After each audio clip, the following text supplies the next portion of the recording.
मित्रों नमस्कार, मैं सतीश अग्रवाल एक बार फिर उपस्थित हूँ अपनी लोकप्रिय स्वास्थ्य विषयक धारावाहिक हेल्थ यानी वेल्थ के साथ। इस श्रृंखला के अंतर्गत हम वर्तमान में जारी कोरोना महामारी और लॉकडाउन के विषय में संबंधित विशेषज्ञ बुलाकर उनका मार्गदर्शन हासिल करते हैं।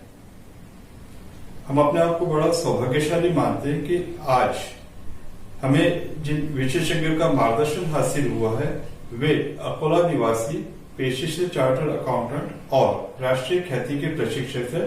मैं बात कर रहा हूँ मनोज जी चांडक की। सर, स्टूडियो में आपका हार्दिक स्वागत है। सर, सबसे पहले तो आपसे जानना चाहेंगे कि इस वर्तमान में जारी लॉकडाउन के बारे में आपकी राय क्या है? लॉकडाउन ने हमें यह मौका दिया है कि आज हम बैठकर खुद का आत्म परीक्षण करें और सोचें कि क्या वास्तव में मैं सकारात्मक व्यक्ति हूँ। जैसे बारिश का मौसम अधिकतर लोगों को अत्यंत प्रिय और अच्छा लगता है, लेकिन हम देखते हैं कि बारिश में दोनों प्रकार के लोग हमें दिखाई पड़ते हैं। कुछ लोग ऐसे होते हैं जो बारिश का भरपूर आनंद उठाते हैं, भीगते हैं, खेलते हैं, मस्ती करते हैं और साथ में खाने का भी भरपूर मज़ा लेते हैं। तो वहीं दूसरी ओर ऐसे लोग भी होते हैं जो पूरे बारिश के मौसम में सिर्फ़ और सिर्फ शिकायत करते रहते हैं और रोना ही रोते रहते हैं। इस लॉकडाउन के साथ भी यही हो रहा है। कहते हैं जिस बात को आप बदल नहीं सकते उसे सिर्फ स्वीकार कर लेने में ही समझदारी होती है। तो आइए इस लॉकडाउन को भी हम हंसते हुए स्वीकार करें, उसमें छिपे हुए लाभ और अवसरों को खोजें और इस तरह खुद को और अपने आसपास के लोगों को सकारात्मक बनाएं। कोरोना की तो तमाम जानकारी हम हासिल कर ही चुके हैं, तो अब सारा रोना, शिकायतें, चिंता, उदासी को त्याग कर हम हमारा समय गंवाना बंद कर दें। कैसे? मित्रों, आज तक हम जिन फुर्सत के पलों की बातें करते आए हैं और जिस प्रकार के समय की हम राह देखते आए हैं, यह लॉकडाउन वही तो है।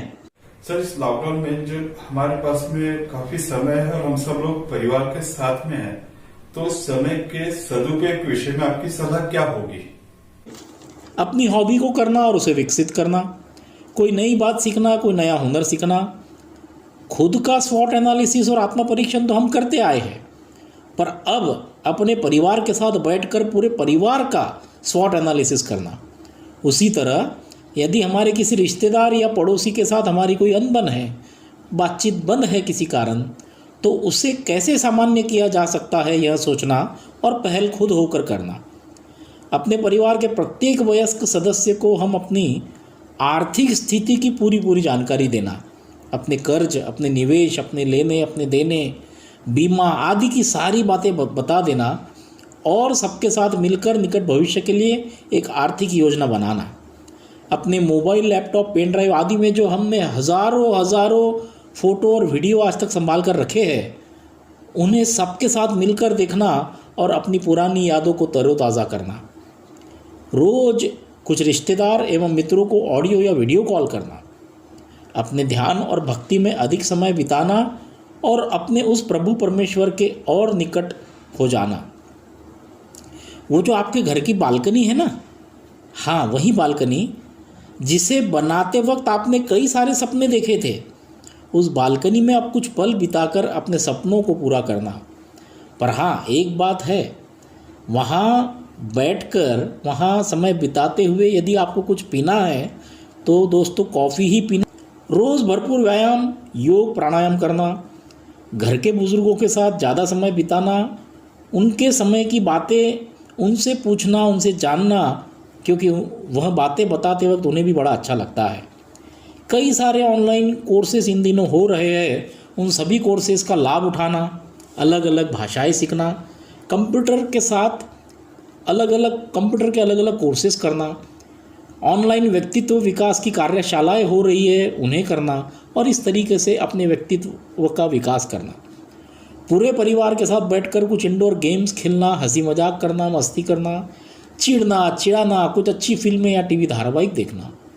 अपने बच्चों को अच्छाई बुराई समझाना, उनके साथ जीवन मूल्यों की बातें साझा करना, उन्हें अपने जीवन के कुछ संघर्ष बताना, उनके बारे में भी उनकी व्यक्तिगत बातों को जानना और उन्हें प्रेरित करते रहना।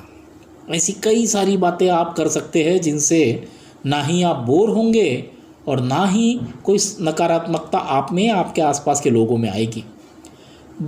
बल्कि समय का पूरा सदुपयोग भी होगा और आपसे रिश्ते भी और मजबूत होते जाएंगे। सर, जैसे कि सभी का कहना होता है कि बातें कहने के लिए तो बड़ी आसान होती है पर करने के लिए कठिन होती है। तो इस लॉकडाउन के बारे में आप अपनी दिनचर्या के बारे में क्या बताना चाहेंगे?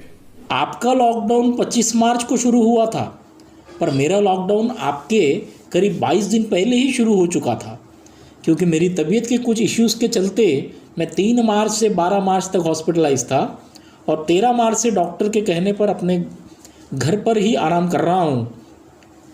एक बार भी मैं घर के बाहर नहीं निकला, गेट के भी बाहर नहीं गया।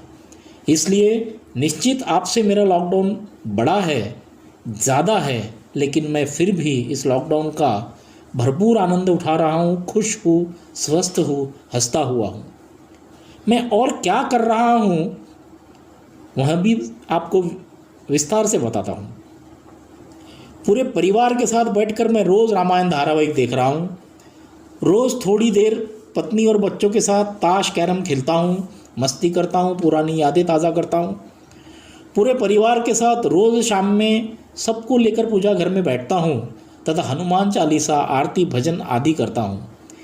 यह बात मैं कई वर्षों से अपने परिवार के लिए सोच रहा था, लेकिन उसे करने का मौका इस लॉकडाउन ने ही मुझे दिया है। रोज़ अच्छी प्रेरणात्मक किताबें पढ़ता हूँ और आधा घंटा गीता सार भी पढ़ता हूँ। और सबसे महत्वपूर्ण बात आज मैं आपसे साझा करता हूँ, जो शायद मैं पहली बार किसी को बता रहा हूँ दोस्तों, कि पिछले करीब 1 वर्ष से मैं किताब लिखने का कार्य कर रहा हूँ। मेरा यह सपना था कि एक किताब का तो भी मैं प्रकाशन करूँ।